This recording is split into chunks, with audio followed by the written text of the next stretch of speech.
नमस्कार। आज की इस वीडियो में मैं आपके लिए एक ज़बरदस्त वैकेंसी लेके आया हूं, जिस वैकेंसी का नाम दोस्तों DSSP है, जिसमें दोस्तों 12th लेवल पर बहुत सारी वैकेंसी निकाली गई है। अगर आपने भी EMRS एग्ज़ाम में अगर अपना अच्छा रिजल्ट नहीं दिया है या किसी कारणवश EMRS एग्ज़ाम को आप नहीं दे पाए हैं, तो दोस्तों आपके लिए एक बिग अपॉर्चुनिटी है कि आप इस एग्ज़ाम को दे के अच्छे पोस्ट पर जा सकते हैं।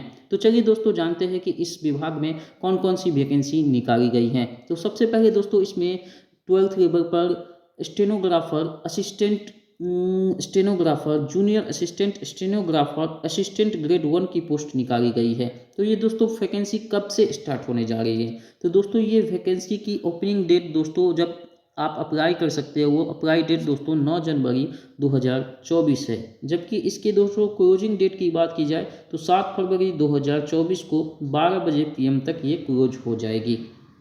दोस्तों इसमें करीबन 2500 के करीब पोस्ट निकाली गई हैं। तो चलिए दोस्तों जानते हैं कि कौन कौन से पोस्ट पे कितनी वैकेंसी निकाली गई है। तो दोस्तों यहाँ पे lower division junior assistant stenographer grade 2, junior stenographer Hindi English, lower division clerk कम typist, junior stenographer assistant grade 1 की पोस्ट निकाली गई है। जिसमें दोस्तों आपको पोस्ट कोड लिखा हुआ है 802/23, जिसमें दोस्तों आप देख सकते हैं कि इतनी सारे पोस्ट निकली है, जिसमें junior assistant stenographer lower division clerk दोस्तों, और ये अलग अलग डिपार्टमेंट में निकली है। तो दोस्तों जूनियर असिस्टेंट की बात की जाए तो इसमें टोटल 1672 पोस्ट निकली हैं। स्टेनोग्राफर में 143 पोस्ट है, लोअर डिवीजन क्लर्क कम टाइपिस्ट में 256 पोस्ट है, जूनियर स्टेनोग्राफर में कुल 20 पोस्ट है, जूनियर असिस्टेंट में 20 पोस्ट हैं, स्टेनोग्राफर में 14 पोस्ट है, जूनियर असिस्टेंट में 30 पोस्ट है। इसी तरह से दोस्तों जूनियर स्टेनोग्राफर में 2 पोस्ट, जूनियर असिस्टेंट में 28 पोस्ट, स्टेनोग्राफर ग्रेड 2 में 5 पोस्ट हैं, लोअर डिवीजन क्लर्क में 28 पोस्ट है। दोस्तों ये अलग अलग डिपार्टमेंट में देख सकते हैं यहाँ दिल्ली एग्रीकल्चर मार्केटिंग बोर्ड। उसी तरह जूनियर असिस्टेंट में 10 पोस्ट, जूनियर स्टेनोग्राफर हिंदी के 2 पोस्ट और असिस्टेंट ग्रेड 1 का 104 पोस्ट निकाली गई है।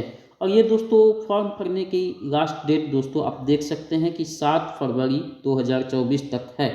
और दोस्तों इसमें कहा गया है कि DSSB will conduct examination for making recruitment against the vacancy notified above. The date of conduct of examination will be intimated in due course only through the website of the board. यानी दोस्तों इसके DSSB के website पे आप इसको regular check करके इसके exam date से रिलेटेड जानकारी और फॉर्म अप्लाई करने की जानकारी इस पर देख सकते हैं। और दोस्तों इसमें एक इम्पोर्टेंट नोट दिया गया कि only online application will accepted. यानी दोस्तों ये तो सिंपल सी बात है कि ऑनलाइन फॉर्म भरा जाएगा और इसमें ऑनलाइन ही फॉर्म एक्सेप्ट होगा, ना कि ऑफलाइन। ठीक है।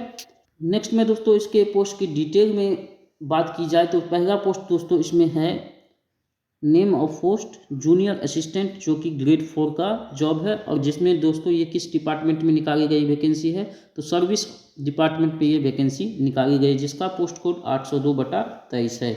इसमें दोस्तों जनरल की 788, OBC का 500, SC का 194, ST का 40, EWS का 150 और टोटल दोस्तों 1672 पोस्ट निकली। यानी दोस्तों बहुत अच्छे पोस्ट है। EMRS की तुलना में तो ये पोस्ट बहुत ही बढ़िया है। इसमें एजुकेशन क्वालिफिकेशन की बात की जाए तो दोस्तों इसमें 12th पास आपको किसी भी बोर्ड से होना चाहिए। और दूसरा दोस्तों आपका टाइपिंग स्पीड 35 वर्ड पर मिनट इन इंग्लिश या हिंदी में होना चाहिए ऑन कंप्यूटर, यानी कंप्यूटर पर होना चाहिए, ना कि टाइपराइटर पे।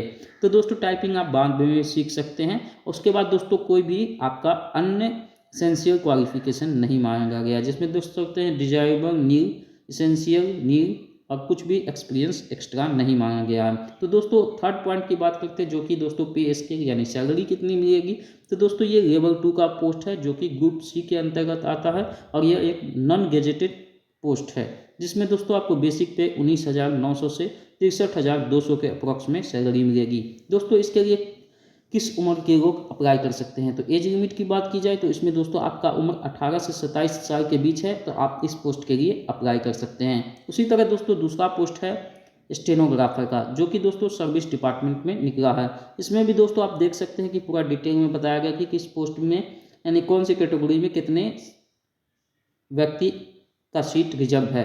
तो दोस्तों इसके लिए भी एजुकेशन क्वालिफिकेशन की बात की जाए तो इसका एजुकेशन क्वालिफिकेशन दोस्तों सिंपली 12th पास मांगा गया है, जो कि किसी भी रिकॉग्नाइज्ड बोर्ड या यूनिवर्सिटी से होना चाहिए। दूसरा दोस्तों एसेंशियल क्वालिफिकेशन की बात की जाए तो स्पीड ऑफ 80 वर्ड पर मिनट इन शॉर्ट हैंड में आपका 80 वर्ड पर मिनट होना चाहिए, जबकि 40 वर्ड पर minute in type writing English में होना चाहिए। तो दोस्तों आपको शॉर्ट हैंड इसमें आना चाहिए। उसके बाद दोस्तों एक्सपीरियंस में कुछ भी नहीं मांगा गया, सिर्फ दो ही आपके पास क्वालिफिकेशन होना चाहिए, एक 12th पास होना चाहिए और दूसरा आपको शॉर्ट हैंड आना चाहिए, जो कि 80 वर्ड पर मिनट होना चाहिए। नेक्स्ट है दोस्तों इसकी सैलरी की बात की जाए तो दोस्तों ये लेवल 4 की जॉब है, जो कि ग्रुप सी के अंतर्गत आती है और इसमें दोस्तों आपका बेसिक पे 25,500 से 81,100 के बीच में रहेगा। एज लिमिट की बात की जाए तो दोस्तों इसमें 18 से 27 साल के बीच आपकी एज होनी चाहिए।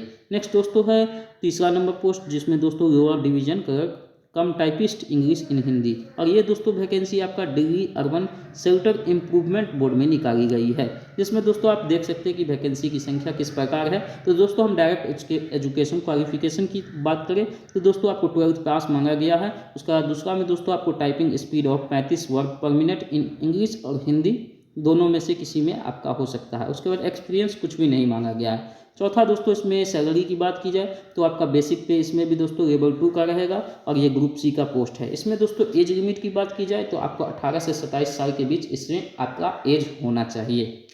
इसी तरह दोस्तों सभी पोस्ट में लगभग सेम क्वालिफिकेशन है, आप दोस्तों देख सकते हैं। चलिए तो मेन दोस्तों आपको टॉपिक की तरफ ले चलते हैं। तो मेन पॉइंट दोस्तों इसका सिलेबस है। जैसे दोस्तों आप फॉर्म भर देते तो उसके बाद दोस्तों आप तैयारी कैसे करेंगे, तो दोस्तों उसके लिए एक सिलेबस होना चाहिए। तो यहाँ पे दोस्तों जो भी पोस्ट निकली है उसके लिए सिलेबस यहाँ पे मेंशन किया गया है, जिसमें दोस्तों आपको टायर 1 सिर्फ एक ही एग्जाम कंडक्ट होगा, उसके बाद आपका दोस्तों स्किल टेस्ट होगा। तो दोस्तों पहला एग्जाम में आपको क्या करना है, तो दोस्तों इसमें आपका 6 सेक्शन से एग्जाम होगा, जिसमें पहला सेक्शन है दोस्तों आपसे जनरल अवेयरनेस, जिसमें 35 नंबर, यानी दोस्तों सिंपली करंट अफेयर और GK 35 number. Mental ability and reasoning, यानी रीजनिंग से 35 question. Numerical ability and data interpretation मतलब मैथ से 35 question. Test of Hindi language मतलब हिंदी लैंग्वेज से 35 question. Test of English language से 35 क्वेश्चन। अब basic familiarity with computer, internet, social media and office automation, यानी basically computer से आपको 25 क्वेश्चन देखने को मिलेंगे।